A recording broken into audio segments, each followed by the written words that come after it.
Hello everyone and welcome back to Sorcery. Time to perhaps do the biggest mistake and go back and try to get the correct words to be able to open the gate. Continue the search. I will help you, you tell him. The wizard nods. The lines are known to 4 nobles. Lord Pt.2 is blind and living in the wastelands of the Upper Kare. Lord Shinva is dead, but not yet forgotten, and his mausoleum is in the necropolis. Lord Maurus was half follower of the god Slang, and his shrine, near the docks of Lower Kare. You may learn his line. He raises his arm and begins the spell. The raging goblins stand like statues. You feel yourself lifting up from your body as though you have been snatched away by the Birdman. As you lift into the air, hear Lorak cry out one lost piece of advice. Find the lines, and find the order of the lines. Car dwindles beneath you, and you feel your body growing weaker. You have found one new clue and the other clues have been updated. Ooh, I have so much options. What the hell? Wait, he did say something about... Can I check it? Wastelands of the Upper Kare. Would that be the slums? You have found one new clue and other clues have been updated. Let's... because this is Upper Kare, I think. It's on the hill. Then he said dogs. This looks like wastelands though. Oh fuck me, I'm gonna need... Oh! Wait a minute. Here says Upper Kare. But I don't have any of these words. Does this mean I should go back to the western slums? But I don't have money and I don't have... Okay, since I don't know, I'm gonna just... This will take you back in time to continue your search for the spell lines from the western slums. Go. You are being wrenched into directions you didn't know existed. The pain is unbearable, and just when you think you will go mad from it, the forces tear you apart. You struggle to grab onto your belongings and your very self as you tumble down from the clouds. And then you are awake. Your eyes are open once more, your struggling have changed. This is a paved clearing, perhaps, intended for visitors to the market to tie up their horses, but if you any have, then it would seem their horses have been stolen. Around you the slums are still standing intact, no trace of fire or destruction about them. The wizard was right, time has been reversed, but not for long. The main road continues between the slums heading up a low rise and side alley leads left. Okay, I remember this. Time to move on further into the city. The slum districts of Lower Kare are unlikely to house the secret of the North Gate, but you might be able to learn where to find out more. Yeah, exactly. Into the slums. You take the side road and keep in a winding street between dense packed buildings. These houses were once fine, but have now been colonized by the hordes of the poor trees and bushes, grown from the cracks in the rooftops, and the walls are streaked with the dropping of the beards. It is busier here, as well. Human and creatures skulk through the side alleys and tuck quietly doorways. Most fall silent towards you as you pass. You nod to one as you pass, and he bolts immediately inside a toothed tongue. Another creature, with strange bony plates on its back, draws a dagger and snarls at you. Don't mind him, says a voice at your side. He's quite harmless. Turn to look at the speaker. You stop and turn to see who's speaking. It is a young man about your age who looks well dressed and in good health compared to the other people on the street. He puts out a hand. Slunk, at your service. Slunk? Wasn't that name of the local god? Yeah. You shake his hand. He seems like a ugly enough fellow. Nice to meet you, he says. I haven't spoken to anyone in months. It seems a strange thing to say for such an outgoing person. Where are you going? Maybe I can help you get there. Yeah, please. I need somewhere to stay. That's kind of true. Maybe he have some food, that would be nice. Slang shake his head. I wouldn't. Things are overpriced and they all have bedbugs. Sleeping around in car is perfectly safe. And quite a bit more comfortable too. He lays out a long content site. I love this city. I really do. You couldn't find a finer place with a finer people. But what are you doing here? I'm just passing through. Well, that's fair enough. Lots of people passing through Kare. From south to north and north to south. This place is a busy throat flare. That's why it's so rich. Just follow the crowd and you'll be into the backlands in no time. That doesn't seem likely. He looks shocked. Do you think I'm lying? I never lie. I believe in absolutes. Everything you ever say shouldn't be totally true. You're totally false, and everything I say is true. We are turning a shallow bend in the road. Slang looks up into the distance for a moment. This is where I stop. Anything else you want to ask me? Where can I learn the Northgate spell? Let's see, he blunders. Who knows the Northgate spell? Ah, yes! At the junction ahead, go left. And then the next junction, don't go left. Yes, I think that's right. Good luck. So that's left, then not left. What? Slang replies, looking uncomfortable. Yes! No!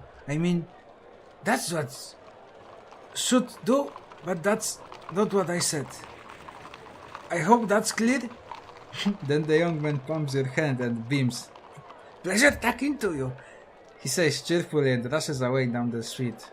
Okay. At the junction ahead, go left, and then the next junction, don't go left. Yes, I think that's right. I don't know, he refers us to this as direction. Next junction left, and then no left. I should be able to remember this.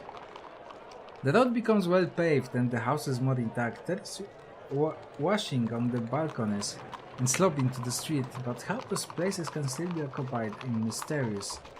It doesn't seem possible, as the ground floor over every building has been solidly burned up to prevent riders, and there are no ways in. A man with a ladder walks past. Why? I don't think I need to ask him about the ladder. Excuse me, he begins. What's the ladder for? The man looks at you like you're an idiot. Going home, he replies. The man stops by one of the houses, drops the ladder against the boards and climbs up into the second floor window. He pulls the ladder up smartly behind him. Why? I don't think this is related to anything. You keep watching, but it becomes clear that this is simply the man home. As he said, after a while you see a few other people arrive with ladders to their own. And they climb up, similar fashion. A little further up the street you can see a small girl sitting dejectedly by one of the boards. You approach the girl. She has clearly been crying but wipes her eyes quickly as you approach. What do you want? She demands. I ain't selling any turnips now. Do you need help? I need turnips. I need anything to eat. No. Why would I need help? Do you need help? You look lost. Where are your parents? I don't know, she retorts. I've been looking out, haven't I? Look out of where? She points up to one of the windows. I left my ladder at home. Someone will help you. I will help you. Do you give me money when I help you? Am I still bound to this god which forces me to be generous, or I gonna be cursed? I help you, she shrugs, but is suddenly a little hopeful. How? You don't have anything? Look for someone with ladder. You look up and down the street, eventually seeing someone. I ask him. You say. The girl is immediately up on her feet and running. The man is her father. She wraps herself around his leg, then points back at you. This man was trying to take me to slave ship. What? What the fuck? I did not.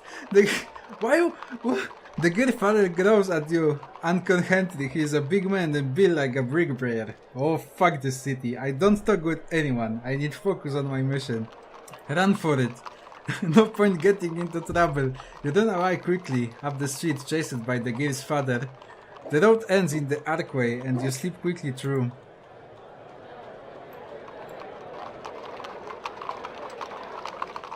You stand almost to the foot of the city wall. Once more the road runs from the right and uphill to the left. Now what was it Slank told you? A fountain dribbles water into a stony bowl.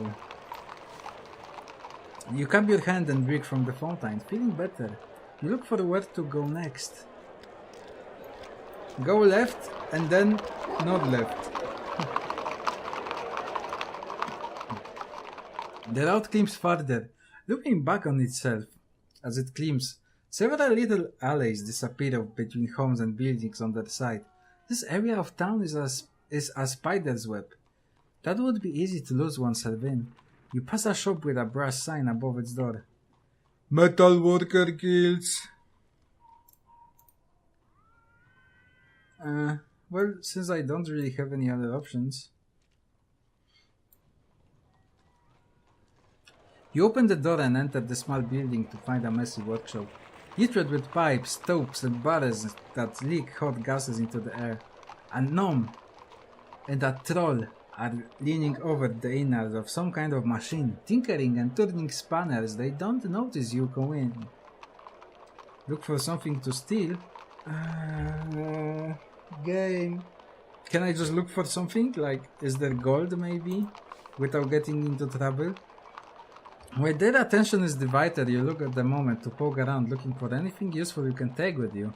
There is no sign of any money anywhere about, and most of the tools are strange. Specialized items that you have no idea how to use or even what they might be for.